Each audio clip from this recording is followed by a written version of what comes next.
అతనేమీ స్వాతంత్ర సమరయోధుడు కాడు, రాబిన్హుడ్ అంతకంటే కాడు, సమాజానికి ఉపయోగపడే రాజకీయవేత్త కూడా కాదు. అయితేనేం జనం నుంచి ఫుల్ సపోర్ట్ వస్తుంది. సినిమాల పైరసీకి పాల్పడిన అతన్ని పోలీసులు అరెస్ట్ చేయడంపై సామాన్యులు భగ్గుమంటున్నారు. పైగా పోలీసులకి ప్రశ్నాస్త్రాలు సంధిస్తున్నారు.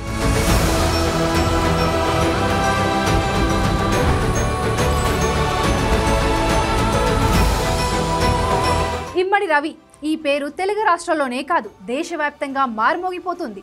సినిమాలు, వెబ్ సిరీస్లను పైరసీ చేసి వెబ్సైట్లలో పెట్టడంతో హైదరాబాద్ పోలీసులు అరెస్ట్ చేశారు. నెదర్లాండ్స్ నుంచి ఇండియాకు వచ్చిన అతన్ని జైలుకు పంపారు. టాలీవుడ్ హీరోలు చిరంజీవి, నాగార్జున, ఇతర పెద్దలు సజ్జనార్పై ప్రశంసలు కురిపించారు. అయితే ఇక్కడే అసలు కథ మొదలైంది.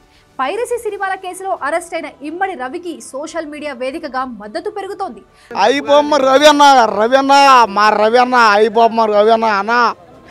అన్నా నువ్వు చాగకూడదన్నా, నువ్వు బతికే ఉండాలన్నా, 10 మంది పేదవాళ్ళని బతికించాలన్నా నువ్వు అన్నా.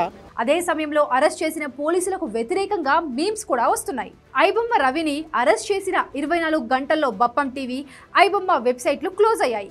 పోలీసుల తీరును సోషల్ మీడియా వేదికగా ఎండగడుతున్నారు. పోలీస్ తరపు నుంచి వార్నింగ్ పోయింది కాబట్టి ఇమ్మడి రవి వార్నింగ్ ఇవ్వడం జరిగింది. అంతేగాని సరే ఇప్పుడు అరెస్ట్ చేశారు, అరెస్ట్ చేసినందుకు ఎవరైనా ప్రూఫ్స్ అయినా లేకపోతే ఎవరైనా పర్సనల్ ఫొటోస్ అయినా ఏమైనా బయటకు వదలడం జరిగిందా? ఎవరిని వదలలే, ఏం చేయలేదు.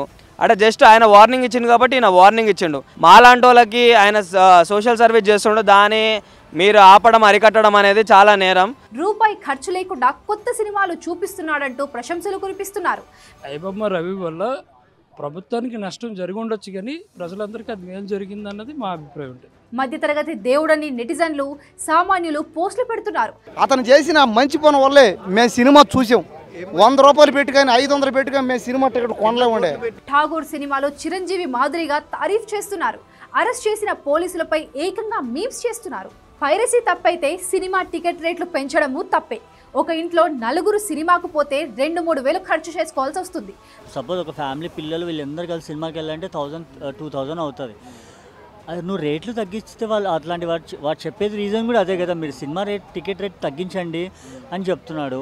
ఐబొమ్మలో ఫ్రీగా ఇంటిలిపాది సినిమా చూస్తున్నామని ప్రేక్షకులు కుండబద్దలు కొడుతున్నారు.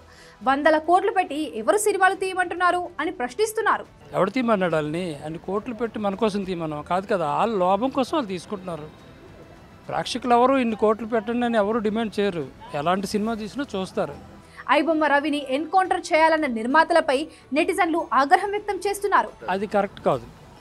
వీళ్ళు ఎన్కౌంటర్ చేయాలన్నది వీళ్ళు అసలు అటువంటి ప్రస్తావన చేయకూడదు. పైరసీ చేసేవాళ్ళు సంఘ సేవలు చేయట్లేదన్న దర్శకుడు ఎస్ఎస్ రాజమౌళికి నెటిజన్లు స్ట్రాంగ్ కౌంటర్ ఇస్తున్నారు. మీరేమైనా సంఘ సేవ చేస్తున్నారా? వినోదం పేరుతో బిజినెసే కదా చేస్తున్నారు అంటూ నిలదీస్తున్నారు. మిమ్మల్ని విదేశాలకు వెళ్లి ఎవరు షూటింగ్లు చేయమంటున్నారు అని ప్రశ్నిస్తున్నారు. 100 కోట్లు పెట్టి ఎవరు సినిమా తీయమంటున్నారు అని సీరియస్ అవుతున్నారు.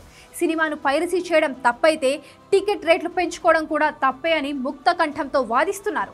ఐబొమ్మ రవి రియల్ హీరో అని, రియల్ రాబిన్హుడ్ అని ప్రశంసలు కురిపిస్తున్నారు. కిరాణా షాప్ దగ్గర నుంచి ఫోన్లో ఉన్న ప్రతి యాప్ కూడా కస్టమర్ల డేటా తీసుకుంటుందని స్పష్టం చేస్తున్నారు. సినిమా ప్రముఖులు కూడా బెట్టింగ్ యాప్లు ప్రమోట్ చేసి డబ్బులు సంపాదించడం లేదా అంటూ రవిని సపోర్ట్ చేసే వారి నుంచి కౌంటర్లు వస్తున్నాయి. ఐబొమ్మ వల్ల మా సినిమాలకు నష్టం జరిగిందని చెబుతుంటే మీ సినిమాలు బాగోలేక ఆడలేదు తప్ప ఐబొమ్మ వల్ల ఎక్కడా నష్టం జరగలేదంటూ సోషల్ మీడియాలో కౌంటర్లు ఇస్తున్నారు. నువ్వు ఎన్ని కోట్లు పెట్టి తీసినా సినిమా బాగుంటే అది ఆడుతుంది పోయా, నువ్వు బాగా దిగిపోతే అది ఆడదన్నా. నువ్వు ఎట పడితే అటు తీసుకుని ఐబొమ్మలో పోయిందంటే సినిమా బాగా లేకుండా ఆ సినిమాకి ఇవ్వడం పోతాడా? ఐబొమ్మ పోతే ఇంకో బొమ్మ, ఆ బొమ్మ పోతే ఇంకో బొమ్మ వస్తుంది. ఈ వెబ్సైట్లను పూర్తిగా అడ్డుకోవడం అంత ఈజీ కాదు. సినిమా టికెట్ రేట్లు తగ్గిస్తే సామాన్య ప్రజలు కూడా థియేటర్లకు వస్తారు. అప్పుడు పైరసీ వైపు ఎవ్వరూ వెళ్లరు అని కూడా అంటున్నారు.